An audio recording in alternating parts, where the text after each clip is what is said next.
এবং খাবারের সময়ও আমাদের সন্তানেরা খাবার খেতে না চাইলে শিশুদের হাতে স্মার্টফোন তুলে দেওয়া হয়, মুখে ভাত তুলে দিলে, খাবার তুলে দিলে তারা খাবার খেতে থাকে। এতে হতে পারে আমাদের সন্তানরা একটু শান্ত হয়, কান্না বন্ধ করে, খাবার খায়, কিন্তু আমাদের সন্তানদের, এই শিশুদের নানা রকমের রোগ তাদেরকে এফেক্ট করে বসে।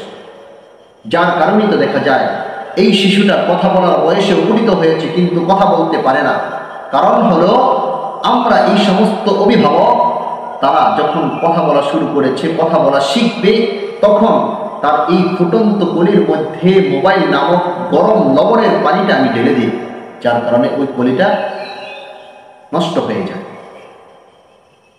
আমার সন্তানটা হাঁটার বয়সে উপনীত হয়েছে কিন্তু হাঁটতে পারে না, কারণ হলো আমি এই অভিভাবক তাকে ভালোবাসার দোহাই দিয়ে তাদেরকে ঘরের মধ্যে মোবাইল স্মার্টফোন দিয়ে বন্দি করে রেখেছিলাম।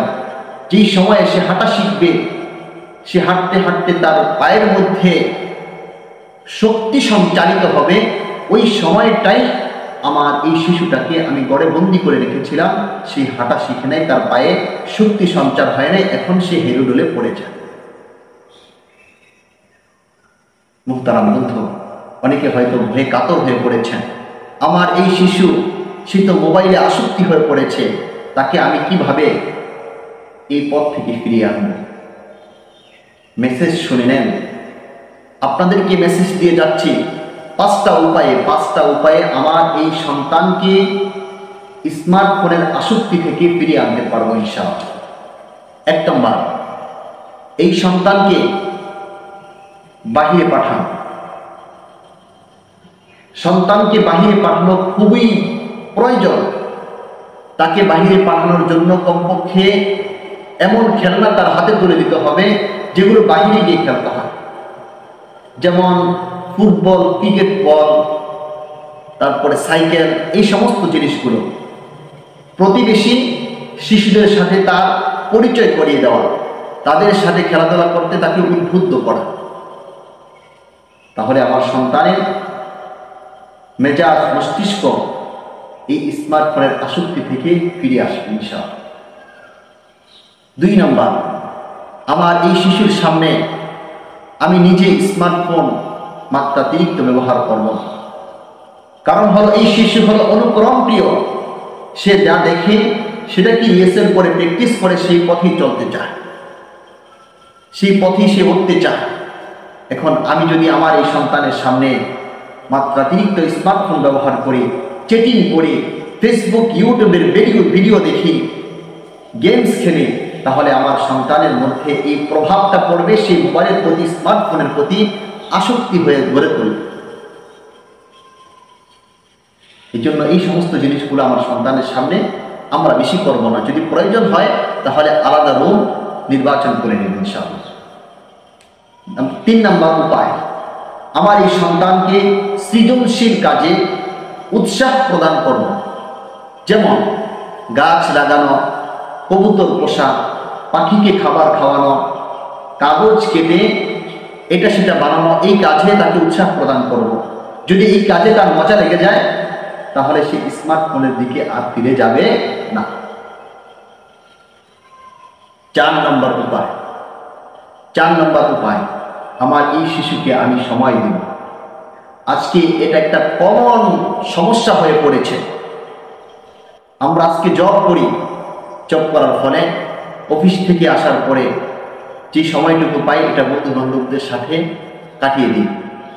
সন্তানদেরকে সময় দেওয়ার সুযোগ মিলে না। অনেকে সাপ্তাহিক ডিউটি করে তারপরে সপ্তাহে 1 দিন বাসায় আসে।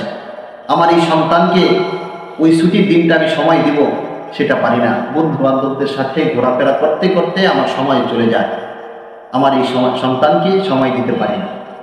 অনেকের এই শিশুর মাও জব করে থাকে, সন্তানকে সময় দিতে পারে না। অনেকে জব করে না, ঘরে বসে থাকে, তারপরে সময় দিতে পারে না। কারণ হলো ওই মা তো সিরিয়াল দেখাতে ব্যস্ত, মোবাইলে চেটিংয়ে ব্যস্ত, ফেসবুক, ইউটিউবে ব্যস্ত, সে তো ফোন আলাপে ব্যস্ত হয়ে আছে, এই সন্তানকে সময় দিতে পারে না। সন্তান একাকিত্বের গ্লানিতে বসবাস করার কারণে সে মোবাইলকে তার সঙ্গী বানিয়ে নেয়, মোবাইল টিপার মধ্যে সে ব্যস্ত হয়ে পড়ে। এই জন্য আমার এই সন্তানকে যখন সময় মিলবে, যখন সময় পাবো, সুযোগ পাবো, ছুটির দিনিতে তাকে বাহিরে নিয়ে যাব, একটু ঘোরাফেরা করাবার জন্যে মাঠে নিয়ে যাব, তার সাথে আমি নিজে খেলাধুলা করব এবং তাকে বিভিন্ন আত্মীয়দের বাড়িতে নিয়ে যাব। ফলে কি হবে, এই সন্তানের দিলটা প্রফুল্ল থাকবে। আর প্রফুল্ল থাকলে তখন সে মোবাইল ফোনের প্রতি আসক্তি হবে না। 5 নম্বর উপায়, আমার এই সন্তানের হাতে আমি নিজে ধ্বংসাত্মক যন্ত্র স্মার্টফোন তুলে দিব না। অনেক মা বাবা করে থাকি, সন্তান কান্না করতেছে, তাকে শান্ত করার লক্ষ্যে তার হাতে স্মার্টফোন তুলে দিই। সে খাবার খাচ্ছে না, তাকে আদর দিয়ে শোনা বলে, বাবা বলে ডেকে এনে তার হাতে স্মার্টফোনটা তুলে দিই। তুলে দেওয়ার পরে এখন তাকে খাবার দিলে খাবার খায়। এটা হতে পারে স্মার্টফোন দেওয়ার কারণে সন্তান কান্না বন্ধ করে শান্ত হয়েছে, তার খাবার খাওয়ার কারণে পেট ভরেছে, কিন্তু বিপরীত দিক থেকে নানা রকমের রোগ আমার এই সন্তানকে শারীরিকভাবে মানসিকভাবে এফেক্ট করে বসছে। এই জন্য আমার সন্তানের অভ্যাস করে তুলতে হবে। সন্তান কান্না করছে, তাকে বিভিন্নভাবে আদর দিয়ে গল্প গুজব বলে তাকে শান্ত করাবো। খাবার খাচ্ছে না এখন, তাকে বিভিন্ন ইসলামিক গল্প বলে আচমকা গল্প বলে তাকে আমি খাবারের প্রতি উৎসাহ প্রদান করব। মুহতারাম বন্ধু, আমাদের এই ফুটন্ত কলিগুলাকে ধ্বংস করে দেওয়ার জন্য আজকে আমাদের শত্রু বাহিনী, মিশনারি শক্তি, এনজিও শক্তি, তারা গভীর ষড়যন্ত্র করে যাচ্ছে। তারা চিন্তা করছে এই ফুটন্ত কলিগুলাকে যদি ধ্বংস করে দেওয়া যায়, তাহলে ভবিষ্যতে আমাদের বিপক্ষে দাঁড়ানোর জন্য সৈনিক খুঁজে মুসলমানরা পাবে না।